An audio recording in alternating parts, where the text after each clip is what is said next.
नमस्कार, स्वागत है आपका आपके अपने YouTube चैनल ज्ञान कलश में। आज हम लोग भारत की 2 जनजातियों के बारे में बात करेंगे, जिनका नाम है भूटिया और गद्दी। तो सर्वप्रथम हम लोग भूटिया जनजाति के बारे में बात करेंगे। तो पहले इनका लोकेशन देखते हैं कि भारत में ये जनजातियाँ कहाँ पाई जाती हैं। तो भारत के मैप में अगर आप देखेंगे, यहाँ आपके सामने स्क्रीन पे दिखाया जा रहा है, ये भारत का मैप दिया हुआ है यहाँ पे। इसमें ये छोटा-सा जो आपको भाग दिख रहा है, ये उत्तराखंड है, ठीक है? उत्तराखंड राज्य है। तो उत्तराखंड राज्य को ही बड़े आकार में ज़ूम करके यहाँ पे दिखाया गया है। उत्तराखंड में ही भूटिया जनजातियों की संख्या क्या है? ज़्यादा पाई जाती है। ज़्यादा से ज़्यादा भूटिया जनजाति उत्तराखंड में पाई जाती हैं और अन्य भागों में भी पाई जाती हैं, लेकिन इनकी संख्या उत्तराखंड में ज़्यादा है।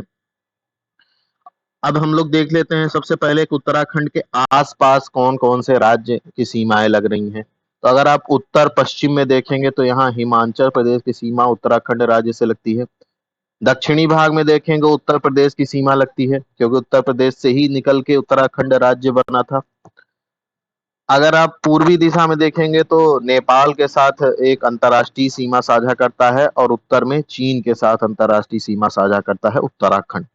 उत्तराखंड के डिस्ट्रिक्ट्स दिए हुए हैं, जिले दिए हैं, उनके बारे में नाम सुन लेते हैं। सबसे जो हिमाचल प्रदेश के साथ सीमा लगता है जिस जिले का, वो है उत्तरकाशी जिला। यहाँ पश्चिम दिशा में तेहरी है, फिर पौरी है, रुद्रप्रयाग जिला है, चमोली डिस्ट्रिक्ट है, पिथौरागढ़ डिस्ट्रिक्ट है जिसकी सीमा चीन और नेपाल से भी लगती है। यहाँ पे एक बागेश्वर डिस्ट्रिक्ट है ना? इसी क्षेत्र में अभी नेपाल के साथ भारत का कुछ विवाद भी था, अगर आप लोगों ने पढ़ा हुआ है। तो भूटिया जनजाति की जो लोकेशन है वो उत्तराखंड राज्य में ही है। तो इनका निवास स्थान उत्तराखंड के अल्मोड़ा जिले का उत्तर पूर्वी भाग है ना? और ये जो क्षेत्र है ये काफी ऊबड़-खाबड़ है, एकदम मैदान है, क्योंकि ये पर्वतीय क्षेत्र है, उत्तराखंड हिमालय का भाग है। तो यहाँ पे एकदम समतल मैदान तो है नहीं, तो पहाड़ी क्षेत्र है। यहाँ जो नदियों की घाटियाँ हैं, उनमें भूटिया जनजाति निवास करती हैं। यहाँ 5 नदियाँ मुख्य बहती हैं, जिनके नाम कृष्णा, गंगा, धौली, गोरी, दरमा और काली हैं। एक और मैप आपको दिखाएँ तो यहाँ पे आप देख सकते हैं, है ना? ये भी उत्तराखंड का ही मैप है। ये उत्तराखंड में जो-जो जनजातियाँ हैं, उनके नाम दिए हुए हैं, कहाँ-कहाँ पाई जाती हैं। जैसे पश्चिमी भाग में यहाँ पे जौनसारी यहाँ बुक्सा भी है पश्चिम में ही। दक्षिण में यहाँ थारू जनजाति है ना? यहाँ राजी है, ये भोटिया जनजाति है। तो ज़्यादा संख्या भोटिया की ही है, एक राज्य में कई जनजातियाँ पाई जाती हैं, लेकिन संख्या के आधार पर भोटिया जनजाति ज़्यादातर यहाँ पाई जाती हैं। फिर इनका अगर प्रजातीय दृष्टि से देखें तो ये मंगोलॉयड प्रजाति से संबंध रखते हैं, लेकिन इनका तिब्बत से भी तिब्बत की जो जनजातियाँ हैं, उनसे भी इनका मिश्रण है। जैसे यहाँ पे ये तिब्बती भाग है ये, तो यहाँ की जो जनजातियाँ हैं उनसे भी इनका मिश्रण है, लेकिन मुख्यतः ये मंगोलॉयड प्रजाति से संबंध रखती हैं। इनके बारे में कुछ विशेषताएँ हैं, जैसे मितव्ययी होते हैं, चतुर होते हैं, साहसी होते हैं, परिश्रमी होते हैं, क्योंकि ऐसे वातावरण में ही रह रहे हैं जहाँ पे इनको वातावरण के अनुसार ढलना होता है, संघर्षशील होना होता है, तो वातावरण के अनुसार ही ये रहते हैं। ये अंधविश्वासी भी होते हैं, साथ ही साथ भूत-प्रेत आदि में भी विश्वास रखते हैं। साथ ही ये पानी से बड़ी घृणा करते हैं, है ना? तो ये लोग कभी-कभी ही अपने कपड़े को धोते आदि हैं, मतलब ये स्नान आदि जल्दी नहीं करते होंगे। जब पानी से ही घृणा कर रहे हैं तो स्नान आदि नहीं करेंगे, कपड़े नहीं धोएँगे। अगर इनके घरों के बारे में बात करें तो इनकी जो घर हैं वो घाटियों में पाए जाते हैं, नदियों के घाटियों में पाए जाते हैं, है ना? क्यों? क्योंकि नदियों के घाटियों का जो अगर एक नदी प्रवाहित हो रही है यहाँ से, तो ये आस-पास जो है अपने जो अवसादी चीज़ें होती हैं अपने साथ लेके प्रवाहित होती हैं, उनको जमा कर देती है ना? जिससे मैदान का निर्माण होता है और ये मैदान समतल होते हैं, उपजाऊ होते हैं, है ना? तो अगर यहाँ पे ये लोग निवास कर रहे हैं, तो यहाँ पे इनको कृषि के लिए भी मैदानी इलाका प्राप्त हो गया, जल भी पास में ही है क्योंकि नदी प्रवाहित हो रही है, परिवहन भी करना आसान है क्योंकि समतल जगह है। है ना। तो पशुओं के लिए घास आदि की व्यवस्था हो जाती है, इसलिए लोग घाटियों में रहना पसंद करते हैं। इनके गांव जो होते हैं छोटे होते हैं, बिखरे हुए होते हैं, बेतरतीब होते हैं। और ये जैसे कि अभी तक हम लोग जितने भी जनजातियों के बारे में पढ़े हैं, वो स्थायी निवास बना के नहीं रहते हैं ज्यादा समय तक। तो कुछ समय तक के लिए 2-3 महीने के लिए निवास बना लेते हैं, वहां रहते हैं, फिर ये एक जगह से दूसरे जगह पर क्या करते हैं, आवागमन करते रहते हैं। इनके जो घर होते हैं उनको दो तरह का घर में बांटा जा सकता है। एक तो है कि ऊंचे भाग में स्थायी बस्तियां बनाते हैं, ऊंचे भाग में क्यों बनाते हैं अभी बात करते हैं। दूसरा है कि घाटियों में जो निवास बनाते हैं। तो घाटियों का निवास ज्यादा नहीं होता है, स्थायी नहीं होता है। स्थायी कौन सा होता है, जो ऊंचे भागों में बनाते हैं वो स्थायी होता है। ऊंचे भाग में क्यों बनाते हैं, ऊंचे भाग में जो स्थायी होती है ग्रीष्मकालीन होती है। ग्रीष्मकालीन जो निवास होता है वह स्थायी होता है, और कहाँ होता है, ऊंचाई पर होता है, ऊंचे भागों पर, पर्वतों पर। क्यों ऐसा, क्योंकि गर्मी के मौसम में तापमान बढ़ने लगता है, तो जो ऊंचाई भागों में बर्फ गिरी हुई होती है वो पिघलने लगती है, तो वहां इनका रहने का स्थान जो है अनुकूल हो जाता है। तापमान भी ज्यादा नहीं रहेगा और वहां पे आसानी से रह पाएंगे। लेकिन जो जब ठंडी का मौसम आता है, शीतकालीन, तो ऊंचे भागों में क्या होता है, बर्फ गिरने लगता है। तो जब बर्फ गिरने लगेगा तो वहां रहना बड़ा मुश्किल हो जाएगा, तो वो घाटियों में प्रवेश कर जाते हैं, जहां का तापमान ऊंचे भागों की तुलना में क्या रहता है, ज्यादा रहता है। इसलिए ठंडी के मौसम में घाटियों में, है ना, और गर्मी के मौसम में स्थायी निवास बना के रहते हैं। तो यहाँ जो स्थायी निवास बनाते हैं ये अपना परमानेंट घर बना लेते हैं, है ना। और यहाँ घाटियों में परमानेंट नहीं बनाते हैं। तो ये है इनके निवास स्थान के बारे में कुछ बातें।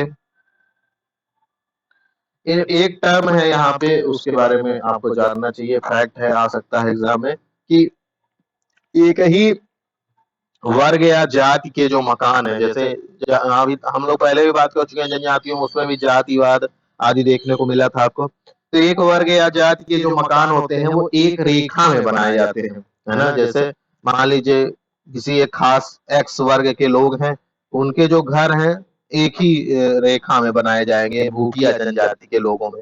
आप भी अपने गांव में देखते होंगे कुछ खास वर्ग विशेष के लोग एक जगह पे अपना घर बनाए रखते हैं। सुरक्षा कारणों से भी होता है, जातिगत कारणों से भी होता है ना। तो ये जो एक रेखा में घर बनाते हैं एक जाति वर्ग के विशेष लोग, इसको कहते हैं, इसका एक विशेष नाम है खोला।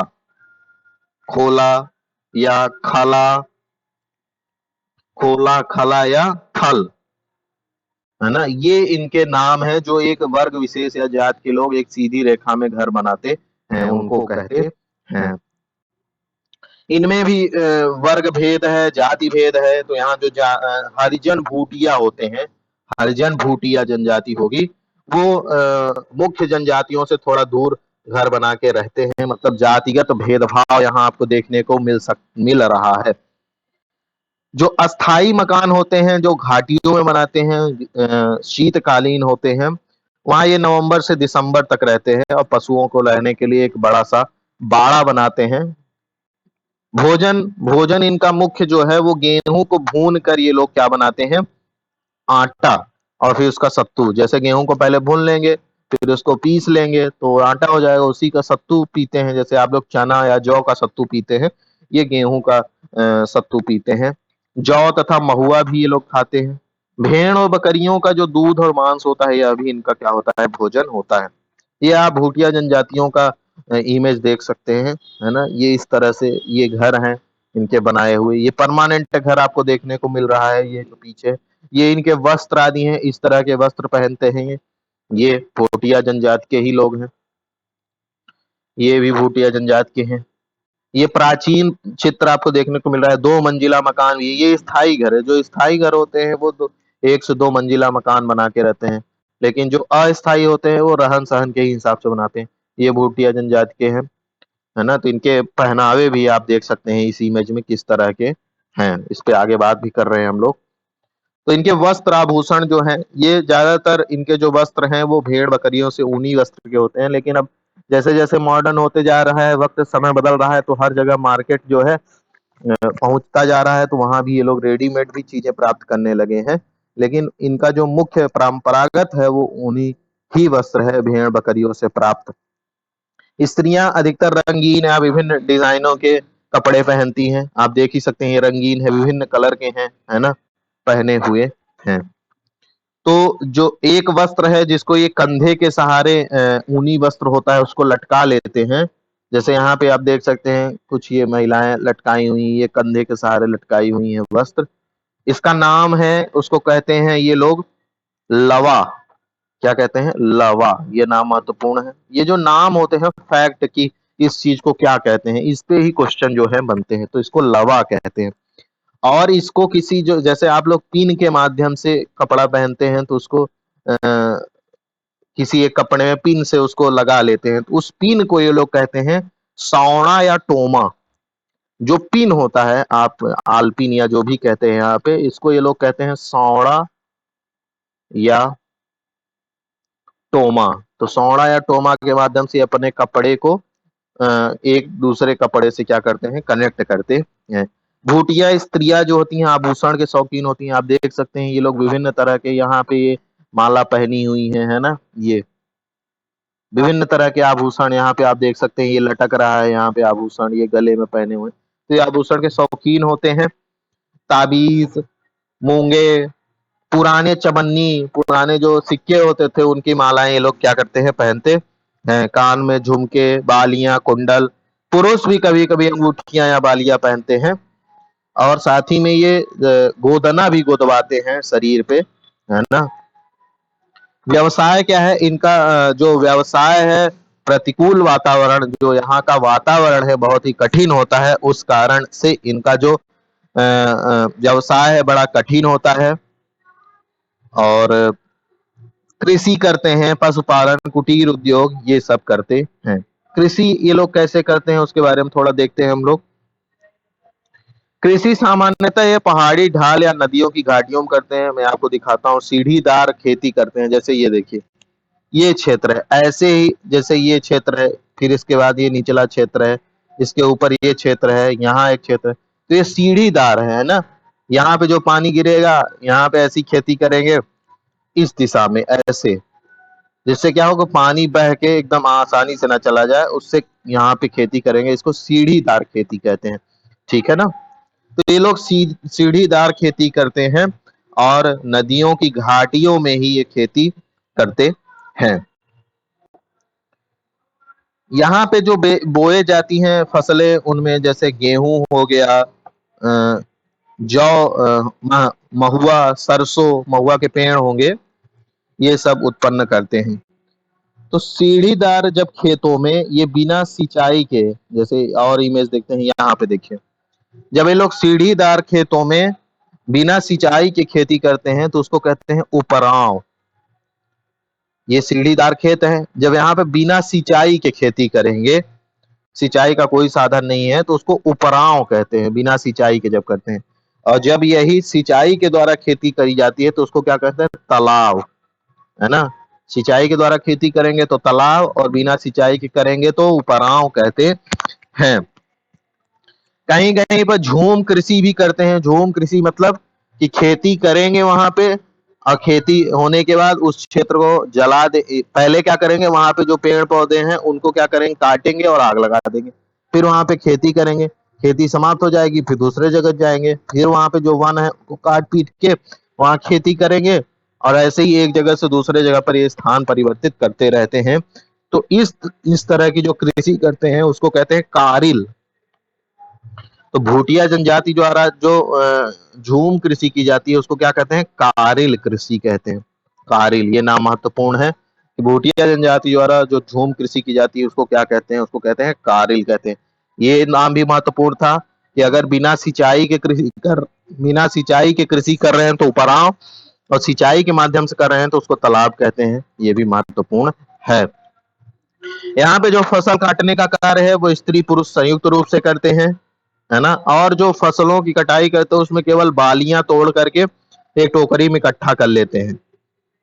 पशुपालन के बारे में अगर जानकारी देखें तो पशु पालन जो है इनका महत्वपूर्ण है।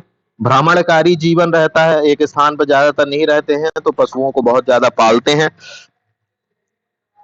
जैसे भेड़, बकरी, गधे, घोड़े, ये सब ये लोग पालन करते हैं, क्योंकि इनको सामान भी तो पहाड़ी क्षेत्र में एक जगह से दूसरी जगह पर ले जाना है, तो इसलिए विभिन्न तरह के जानवरों को पालते हैं।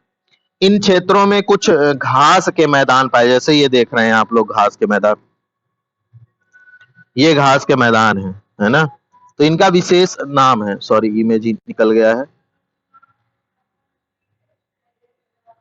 तो इसमें आप लोग देख सकते हैं, यहाँ पे ये घास के मैदान में ही है ये, है ना? यहाँ पे ये घास के मैदान है, जहाँ पे ये जानवर चर रहे हैं। तो ये घास के मैदान यहाँ विशेष पाए जाते हैं, जिनका नाम है, ये बहुत महत्वपूर्ण है, पयाल, पयार या बुग्याल। तो यहाँ उत्तराखंड में जो घास के मैदान पाए जाते हैं, उनको क्या कहते हैं? पयार या बुग्याल कहते हैं। बहुत ही महत्वपूर्ण है यह।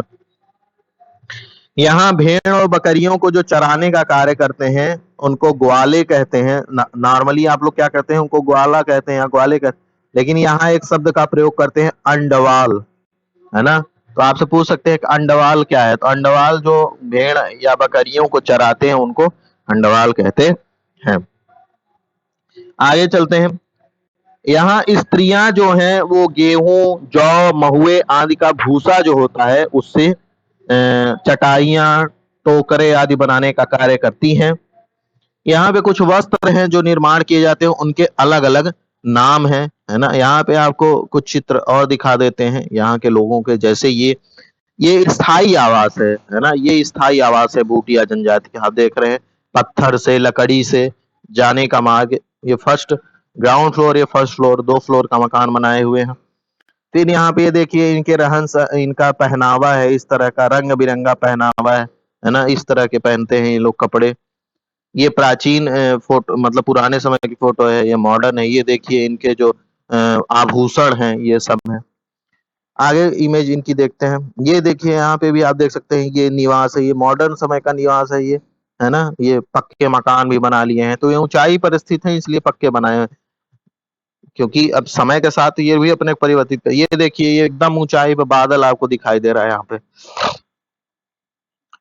फिर आगे बात करते हैं कि कुछ यहाँ पे परिधान हैं जिनके अलग अलग नाम हैं। जैसे एक नाम है पहु थुलमा, पहु थुलमा।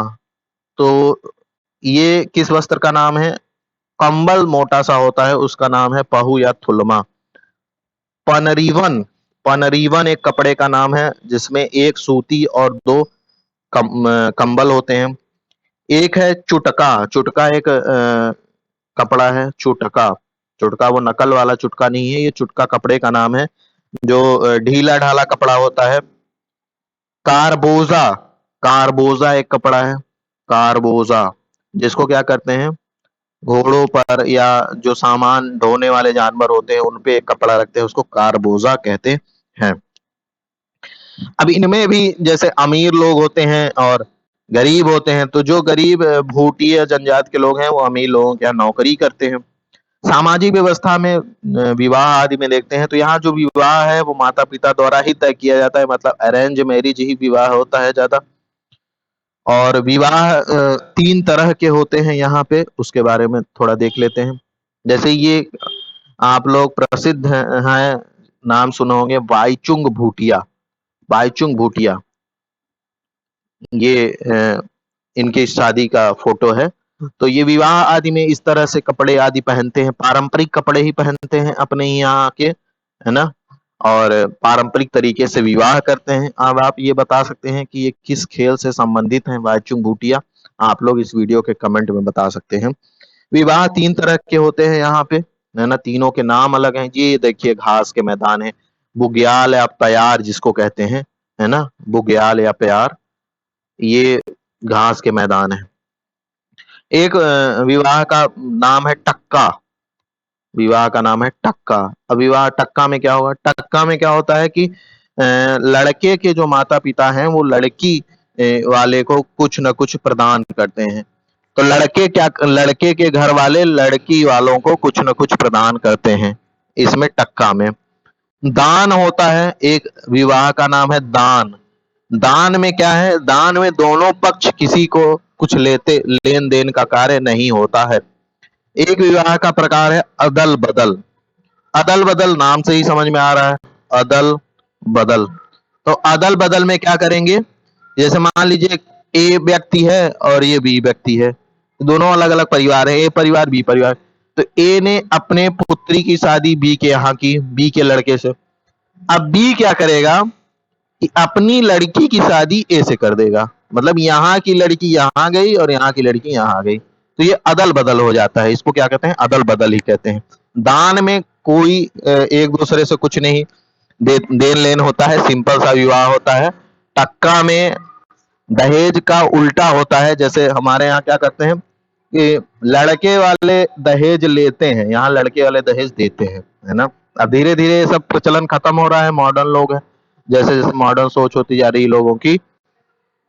अब तो ठीक है, उसमें बदलना भी चाहिए। ये मुख्यतः हिंदुओं के रीति रिवाज ही मानते हैं, कुंडली उंडली देख के विवाह तय करते हैं। यहाँ एक पत्नी प्रथा ही प्रचलित है, मतलब एक ही पत्नी एक पुरुष रखेगा, विवाह होगा, बहुपत्नी नहीं रखेंगे।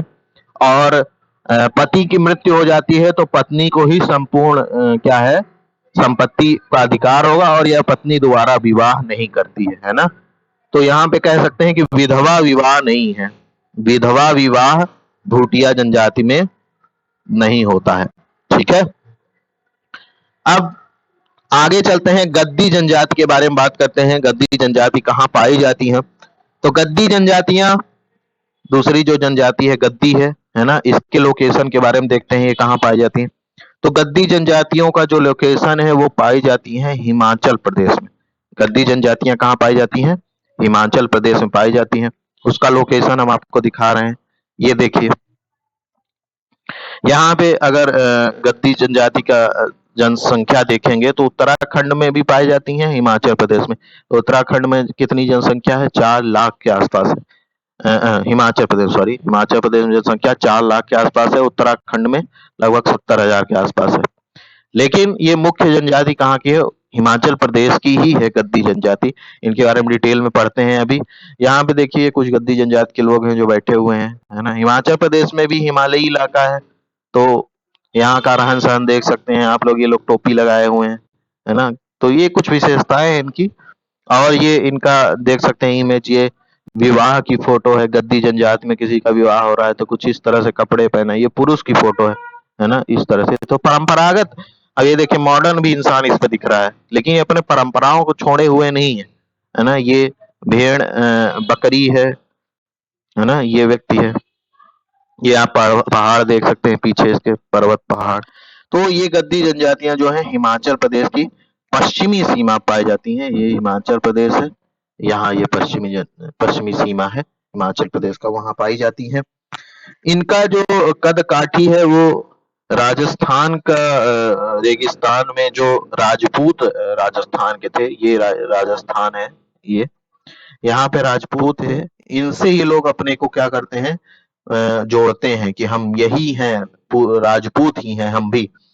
क्या इन कहना ये है कि जब मुगलों का आक्रमण हो रहा था, मुगल का विस्तार होता, तो अपने धर्म और अपने पवित्रता को बनाए रखने के लिए ये यहाँ को छोड़ करके कहाँ चले गए, पर्वतीय भागों में बस गए, और यहाँ जाके ये गद्दी कहलाने लगे। तो अपने को ये राजपूतों से ही जोड़ते हैं इस तरह से।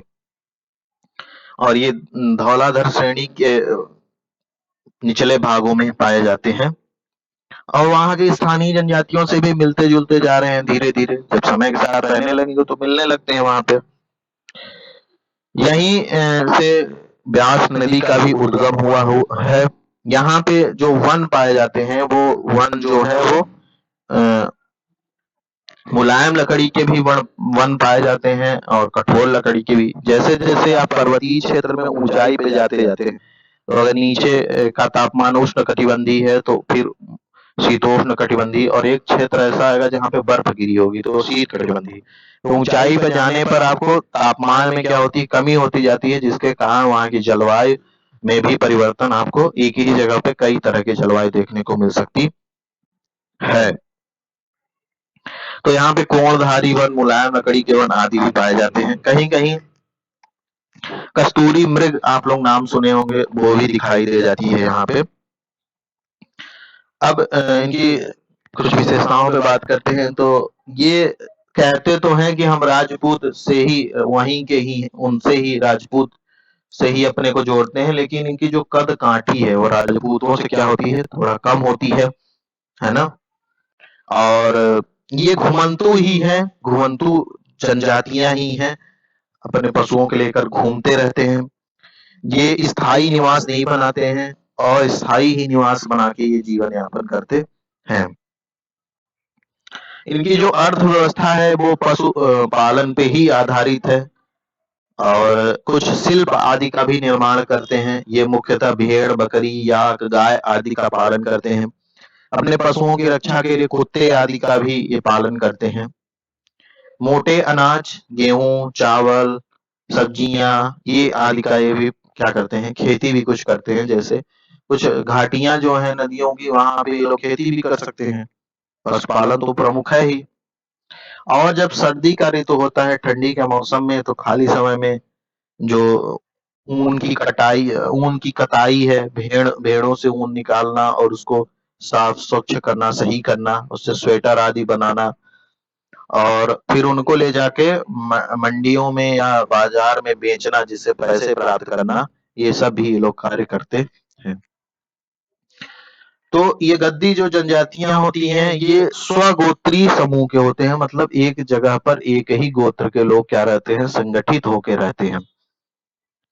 और यहाँ जो राजपूतों की परंपरा में बहुपत्नी प्रथा पाई जाती थी, वो भी यहाँ पे पाई जाती है। यहाँ पे मतलब बहुपत्नी प्रथा है। किसमें बहुपत्नी प्रथा है? गद्दी जनजातियों में। लेकिन भोटिया जनजातियों में बहुपत्नी प्रथा नहीं है, ये अंतर है। और यहाँ पे जो बहुपत्नी है, तो एक पुरुष की कई पत्नियां हैं, तो प्रत्येक पत्नी का अलग अलग निवास होगा, है ना, अलग अलग घर बना के दिए जाते हैं। ऐसा भील और अन्य जनजातियों में भी होता है कि वो जो बहुपत्नी प्रथा का पालन करते हैं, उनमें प्रत्येक पत्नी का अलग अलग घर होता है, उसको दिया जाता है। वैसा ही ये लोग भी फॉलो करते हैं। और इस प्रथा को राजपूती प्रथा माना गया है। पुरुष क्या करते हैं, पुरुष अपने साथ बांसुरी आदि भी रखते हैं और उसको बजाने में भी निपुण होते हैं। यहाँ का भोजन जो है पर्यावरण के ही अनुसार होता है, जैसे दूध, दही, पनीर, मांस। सीमित मात्रा में यहाँ पे, क्योंकि पहाड़ी क्षेत्र है तो खेती करना बड़ा मुश्किल है, तो सीमित मात्रा में चावल, गेहूं, मटर, चना आदि भी हो जाता है। यहाँ पे एक शराब बनाई जाती है जिसका नाम है सारा, है ना, सारा। तो ये जो शराब है का नाम है सारा, और ये बनाते कैसे हैं, जौ और धान से शराब बनाई जाती है, उसको सारा कहते हैं। तो सारा क्या है, एक शराब है। रतालू आपको पहले ही बता चुके हैं, रतालू की इमेज भी दिखाए थे। रतालू और आलू जो है, ये भी यहाँ पे खाते पीते हैं लोग। ये शीत ऋतु में क्या करते हैं, घुटने तक एक चोगा पहनते हैं, है ना। ये देखिए, कुछ गद्दी जनजाति के लोग हैं जो लेटे हुए हैं अपना। ये स्थायी निवास है इनके, पहाड़ी के ऊंचाई वाले क्षेत्रों में बनाते होंगे। और ये मुझे लगता है गर्मी का ही मौसम है। ठंडी तो यहाँ हमेशा ही थोड़ा बहुत रहती होगी, क्योंकि ऊंचाई भागों में है, लेकिन तुलनात्मक रूप से कह रहे हैं। ये है एक निवास, है ना, इस तरह के भी निवास ये लोग बनाते हैं। अब टीन का निर्माण, टीन से बनाए हुए, मतलब यहाँ पे ये नवीन समय का है, मतलब औद्योगिक क्षेत्र या दुकानें उकानें आसपास होंगी ही, तभी तो वहां खरीद के लाए होंगे। तो शीत ऋतु में ये लामाओं घुटने तक एक चोगा पहनते हैं, पूरा शरीर ढके रहते हैं। स्त्रियां भी ऐसे ही संपूर्ण शरीर को ढकने वाले वस्त्र पहनती हैं। ये लोग टोपी भी पहनते हैं। सर्दियों में नोकदार टोपी पहनते हैं, जैसे अभी ये लोग इस तरह की टोपी, लेकिन ठंडी के मौसम में नोकदार क्यों पहनते हैं, मान लीजिए बर्फ और गिरे तो वो क्या हो, ऐसे।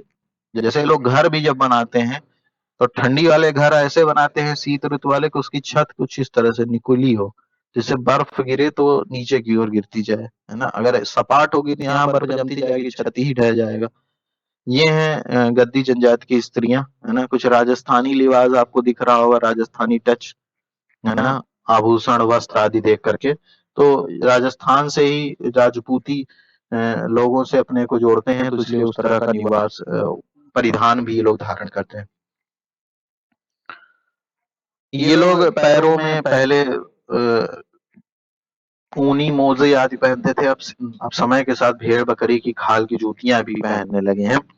गद्दी जनजाति भी हिंदू धर्मावलंबी होते हैं, हिंदू धर्म को ही मानते हैं, जैसा कि अभी भोटिया जनजाति भी हिंदू धर्म को ही मानते थे। ये शिव और माँ पार्वती के रूपों की पूजा करते हैं। ये लोग प्रेत भूत प्रेत में भी मानते हैं और उसके लिए बलि भी देते हैं, जादू टोना आदि भी करते हैं। नवरात्रि का भी पूजन बहुत विशेष धूमधाम से करते हैं।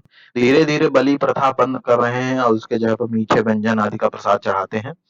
तो ये कुछ गद्दी जनजाति के बारे में जानकारी थी। ये आप और इमेज देख सकते हैं, ये देख सकते हैं आप राजस्थानी लिबास देख सकते हैं, है ना।